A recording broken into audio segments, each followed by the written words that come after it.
4차 산업혁명의 3대 요소. 클라우드 컴퓨팅. 5. 오픈소스 공개는 엄청난 파장을 갖고 왔다.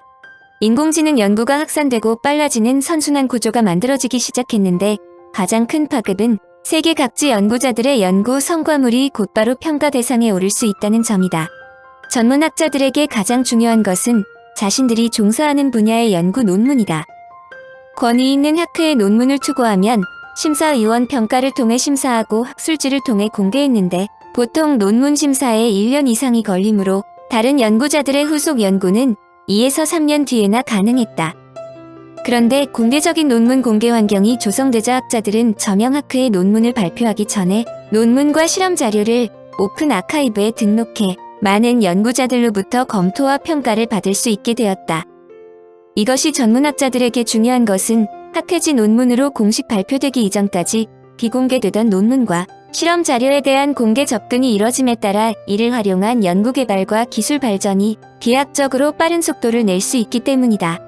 인공지능 연구 공유 사이트를 통해 논문이 선공개되므로 6개월 정도면 후속 연구가 나올 수 있게 된 것이다. 인터넷의 오픈소스로 가장 큰 혜택을 받은 스타트업 회사가 바로 우버택시이다. 택시를 탈 때에는 우버나 리프트, 카카오 택시 같은 O2O 서비스를 사용한다.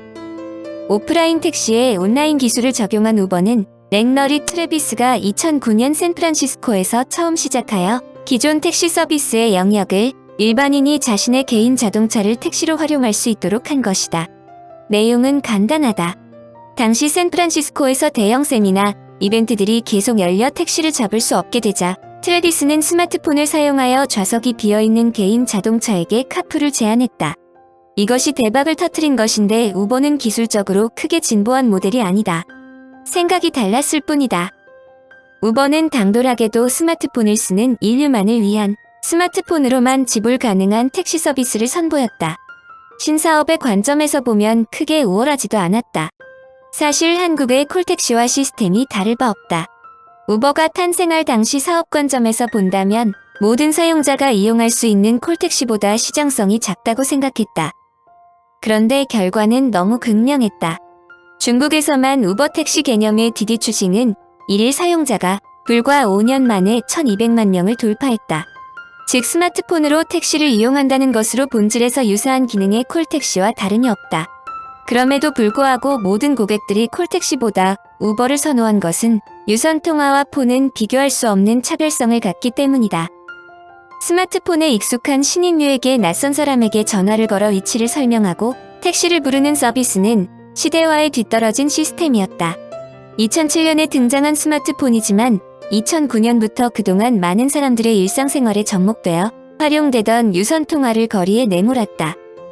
우버는 스마트폰이 탄생한 지 2년 후에 탄생했는데도 불구하고 현시가로 무려 680억 달러에 호가하여 4차 산업혁명에서 아이디어와 빅데이터 등의 중요성을 알려주었다. 놀라운 것은 우버는 자체적으로 자동차를 단 한 대도 보유하지 않고 있으며 더불어 우버가 소유하는 대형 컴퓨터를 사용하는 것이 아니라 기존 클라우드 컴퓨팅 시스템을 무료로 사용하면서 스타트업에 도전한 것이다. 보안 문제 제기. 물론 이렇게 편리한 서비스임에도 단점도 있다. 어느 시스템이든 완벽할 수 없다는 뜻인데 바로 보안 문제다. 4차 산업혁명 시대의 데이터들은 기본적으로 센서로 수집된다. 바로 이것이 개인의 프라이버시를 크게 침해할 소지가 다분하다. 이는 데이터의 출처가 개인 휴대전화든 인터넷 검색 기록이든 방대한 데이터가 악용될 소지가 충분하다는 뜻인데 일반인들의 경우 프라이버시 문제에 대한 인식은 매우 낮다. 현재 많은 기업이 사내에 CCTV를 설치하고 직원의 컴퓨터 자판 기록 저장, 직원의 컴퓨터 화면 캡처, 직원의 이메일 열람 등을 합법적으로 할 수 있다. 이는 쌍방 간에 어느 정도 타협하지 않을 수 없기 때문이다. 기업으로는 직원이 취급하는 정보를 유출시킬 수 있다고 생각할 수 있는데 이는 민감한 정보를 다루는 직원뿐만 아니라 그를 통해 제3자에게도 영향을 미칠 수 있기 때문이다. 그러므로 철저한 기업에서는 부서 직원들이 얼마 동안 잡담하며 시간 낭비하는지를 낱낱이 파악할 수 있다. 현행 법률 안에서는 이런 방식의 직원 감시는 전혀 흠이 없는 합법적 행위다. 직원의 프라이버시가 심각하게 위협받을 수 있다는 것은 한국보다 미국에서 불거져 나왔다. 도를 넘는 기업의 직원 감시 자체가 비도덕적이며 법적으로 허용돼서는 안 된다는 것이다. 그런데 상당수 유럽국과 아시아 국가들은 직원 감시 행위를 금지하며 심지어 이런 데이터를 분석하는 것조차 금지한다. 학자들은 이 문제를 쉽게 풀 수 있는 방법으로 사전에 합의하는 것을 제시한다. 즉 사전 통보와 사전 동의에 근거해서 데이터를 수집한다는 것이다. 또한 개인이 자신의 데이터를 통제하되 제3자에게 데이터를 보낼 때는 반드시 데이터를 통합해서 보내는 것 등이다.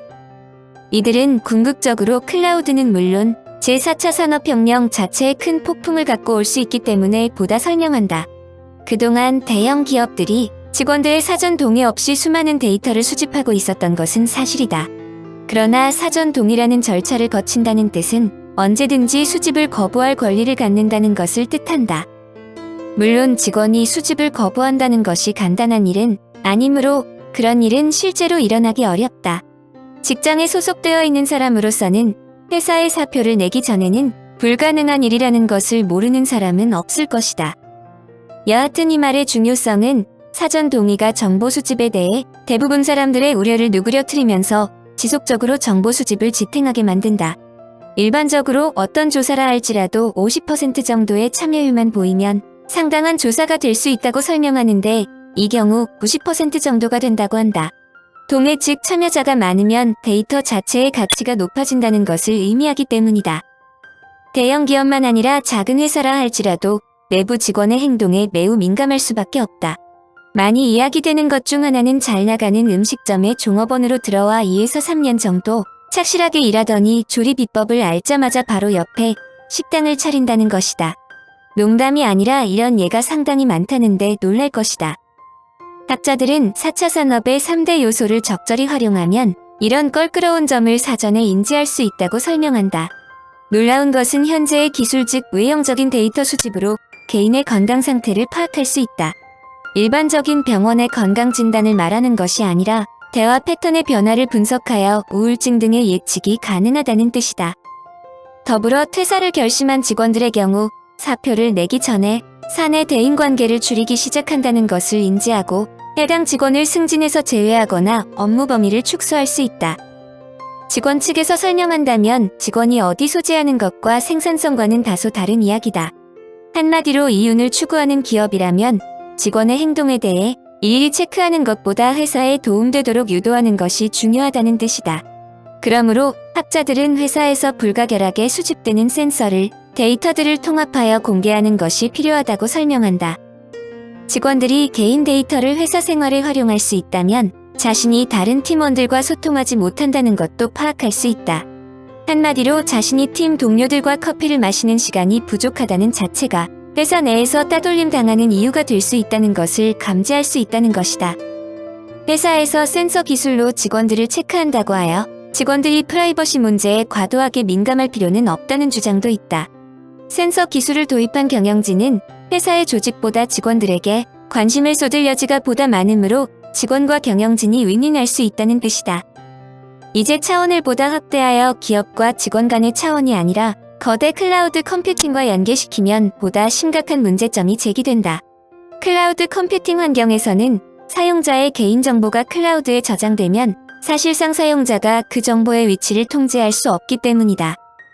한마디로 기업에서 개개인의 행동을 파악하는 차원이 아니라 클라우드 컴퓨팅을 활용하는 한 모든 정보가 클라우드 제공자에게 노출된다는 뜻이다.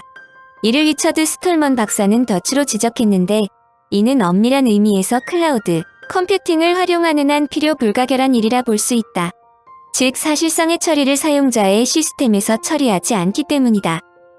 그러므로 클라우드 컴퓨팅에는 개인 목적으로 저장해둔 데이터들이 사용자 본인의 의도와는 달리 하루아침에 사라지거나 전혀 상관없는 제3자에게 공개될 수 있는 단점도 제기된다.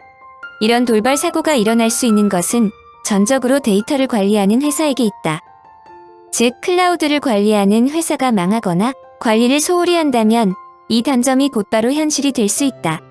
특히 개인용 컴퓨터를 원격 프로그램을 이용하여 클라우드 컴퓨팅 서버로 만들어버리는 경우에는 하드디스크에 배드 섹터가 생겨서 데이터가 날아갈 수도 있다. 관리 소홀로 인해 데이터가 통째로 증발한 사례도 보고되고 있다.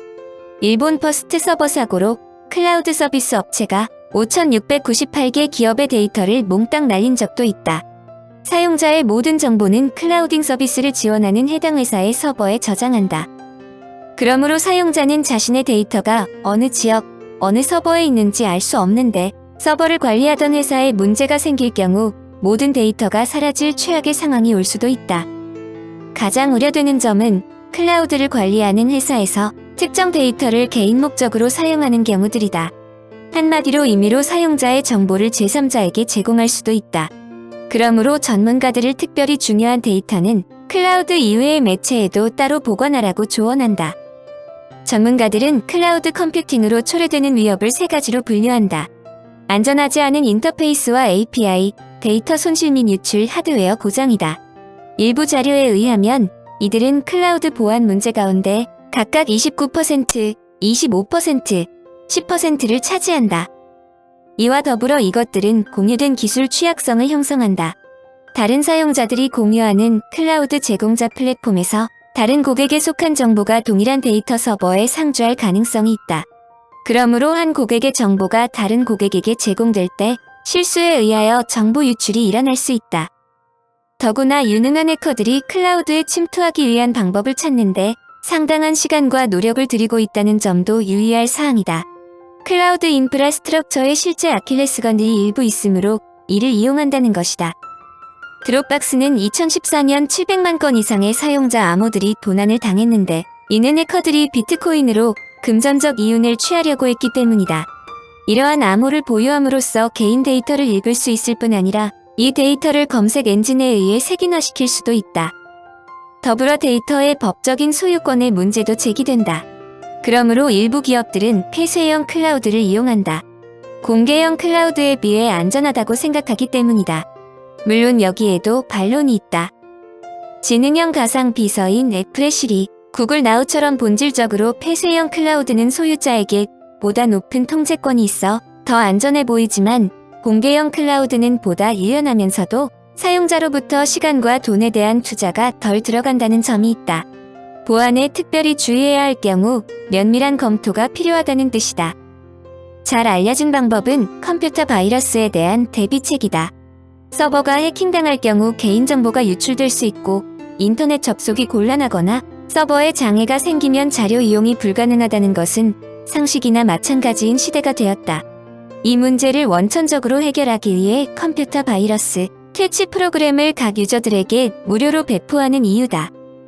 클라우드 컴퓨팅의 미래 4차 산업혁명에서 폭발적으로 증가할 분야는 클라우드 시장이다. 기존의 퍼블릭 클라우드와 함께 기업, 공공기관 자체적인 프라이빗 클라우드가 결합된 하이브리드 클라우드가 보편화될 것으로 전망한다. 하이브리드 클라우드는 사용자의 중요 데이터를 자체적으로 운용하면서 퍼블릭 클라우드의 확장성, 접근성 등의 장점을 결합하여 새로운 비즈니스 가치를 창출할 것으로 기대한다. 한마디로 이러한 하이브리드 플랫폼을 위한 기업들의 솔루션이 활발하게 출시되고 있다.